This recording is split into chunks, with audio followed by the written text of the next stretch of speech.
আসসালামু আলাইকুম, সবাইকে ওয়েলকাম জানাচ্ছি নতুন একটি রেসিপিতে। আজকে থাকছে রুই মাছের কোপ্তার রেসিপি। খুবই স্পেশাল এবং খুবই মজার একটি রেসিপি। বাচ্চা বড় সবাই খুবই পছন্দ করেন। বিশেষ করে যেসব বাচ্চা মাছ খেতে চায় না, তাদের যদি এভাবে মাছ দিয়ে কোপ্তা বানিয়ে দেওয়া হয় তাহলে দেখবেন খুবই মজা করে খাবে।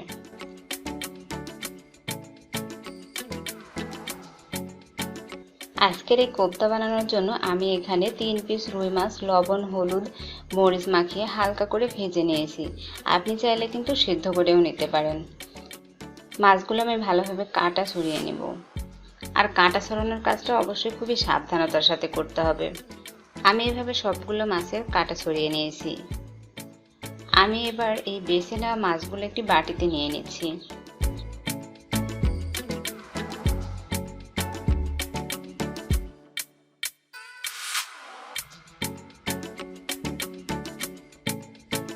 এবার প্রথমে এর মধ্যে দিয়ে দিচ্ছি 2 টেবিল চামচ পরিমাণ মসুর ডাল বাটা এবং দিয়ে দিচ্ছি হাফ কাপ পরিমাণ চালের গুঁড়া। এই দুটো কিন্তু বাইন্ডিং এর কাজ করবে। এবার এর মধ্যে হাফ চা চামচ করে আদা রসুন বাটা দিয়ে দিলাম। স্বাদ মতো লবণ দিয়ে দিতে হবে। এবার দিচ্ছি হাফ চা চামচ পরিমাণ মরিচ গুঁড়া, তবে ঝালের পরিমাণটা নিজের ইচ্ছা মতো কম বেশি দিয়ে দিতে পারেন। তারপরে দিয়ে দিচ্ছি হাফ চা চামচ পরিমাণ হলুদ গুঁড়া। এবার দিচ্ছি হাফ চা চামচ পরিমাণ ভাজা জিরার গুঁড়া আর হাফ চা চামচ পরিমাণ ধনিয়ার গুঁড়া। 2টা কাঁচামরিচ কুচি করে দিয়ে দিচ্ছি। এবার দিয়ে দিচ্ছি পুরো 1 কাপ পরিমাণ পেঁয়াজ কুচি। পেঁয়াজের পরিমাণটা একটু বেশি হলে কিন্তু ভালো লাগে খেতে। এবারে সব কিছু ভালোভাবে হাতে ডলে মেখে নিতে হবে।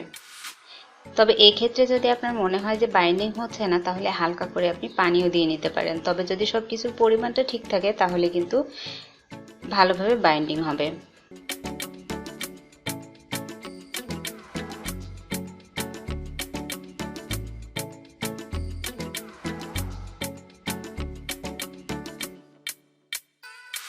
মাখানো হয়ে গেলে আপনি কোফতার গোল গোল শেপ অথবা আমার মতো এরকম চ্যাপ্টা শেপ দিয়ে নিতে পারেন। আমি সবগুলো এভাবে বানিয়ে নেব।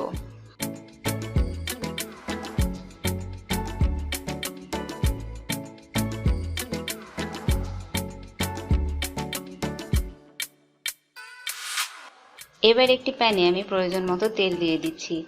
এই কোফতাগুলো কিন্তু ডুবো তেলে ভাজতে হবে না, তাই তেলের পরিমাণটা একটু কমই রাখতে হবে।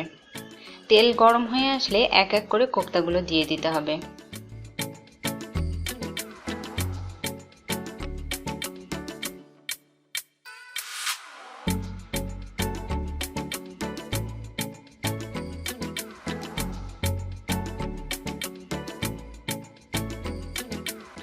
যখন কোফতাগুলো এক পিসটা ভাজা হয়ে যাবে, মানে হালকাভাবে ভাজা হয়ে যাবে, পুরোপুরি ভাজা না, তখন এটাকে উল্টিয়ে দিতে হবে।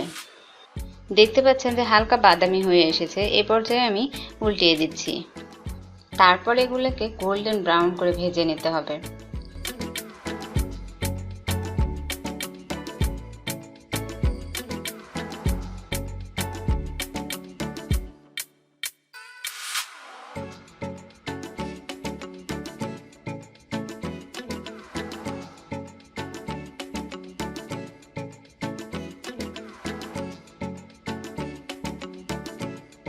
ঠিক এইরকম যখন কালার আসবে তখন এগুলো উঠিয়ে নিতে হবে, কারণ উঠানোর পর কিন্তু আরও একটু কালার হবে। আমি সবগুলো কোফতা এইভাবে ভেজে নেব। কোফতার এই রেসিপিটি আপনাদের কেমন লাগলো তা জানিয়ে অবশ্যই কমেন্টস করবেন। আর ভালো লাগলে তো অবশ্যই একটা লাইক দিবেন আর সাবস্ক্রাইব করে রাখবেন আমার চ্যানেলটি। ধন্যবাদ সবাইকে।